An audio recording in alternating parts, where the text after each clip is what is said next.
नमस्ते, आप सभी का मेरे चैनल पर स्वागत है। आज हम सुनेंगे कौन थी अहिल्या, क्यों और कैसे बन गई थी वो पत्थर, और कैसे राम जी ने किया था उन्हें श्राप से मुक्त। अहिल्या एक बहुत ही सुंदर स्त्री थी। अहिल्या को ये वरदान मिला हुआ था कि उनका यौवन सदा बना रहेगा। अहिल्या की सुंदरता के आगे तो स्वर्ग की अप्सराएं भी पानी थी, इसीलिए देवता भी अहिल्या के कायल हुआ करते थे। लेकिन एक श्राप के कारण अहिल्या पत्थर की शिला में तब्दील हो गई थी। पौराणिक ग्रंथों में अहिल्या के बारे में बहुत सारी कथाएं प्रचलित हैं। तो चलिए जानते हैं आखिर किस श्राप की वजह से अहिल्या पत्थर की शिला बन गई थी और फिर उसके बाद किस प्रकार से नया जीवन दान मिला।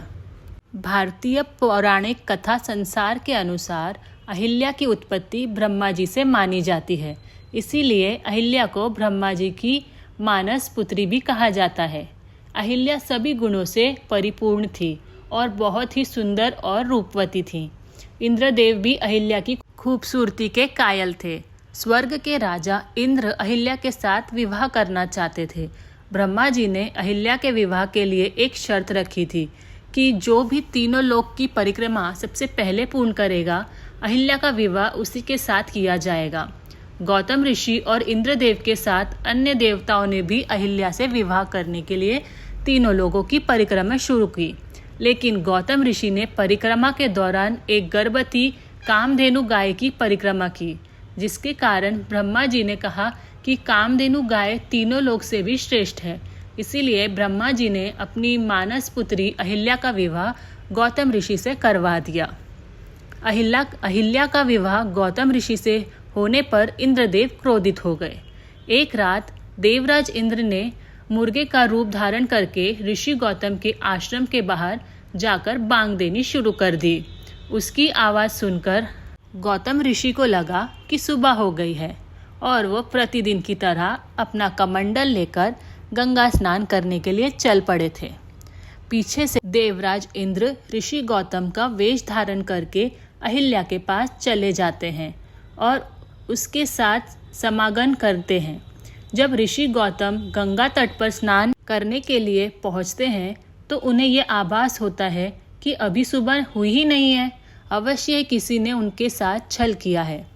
इसीलिए वह तुरंत अपने आश्रम की तरफ चल देते हैं। ऋषि गौतम अपने आश्रम पहुंचते हैं तब वह देखते हैं कि उन्हीं के भेष में एक व्यक्ति उनकी कुटिया से निकल रहा है। ऋषि गौतम परम तपस्वी थे, इसीलिए वो छल वेश में भी देवराज इंद्र को पहचान जाते हैं और उसे कुरूप होने का श्राप देते हैं। यह सुनकर अहिल्या अपनी कुटिया से बाहर निकलती हैं। तब वह समझ जाती हैं कि उसके साथ छल हुआ है और अपने पति ऋषि गौतम के पैरों में गिरकर क्षमा मांगने लगती हैं। लेकिन क्रोध में भरे हुए श्री गौतम ने उन्हें क्षमा नहीं किया और तुरंत पत्थर में बदलने का श्राप दे दिया। बार बार मिन्नतें करने के बाद ऋषि गौतम को अहिल्या पर दया आ जाती है और वह उसके मुक्ति का मार्ग बताते हैं। वो कहते हैं, जब भगवान विष्णु राम अवतार में पृथ्वी पर आएंगे तब वे अपने चरणों से स्पर्श करके तुम्हें इस श्राप से मुक्त करेंगे।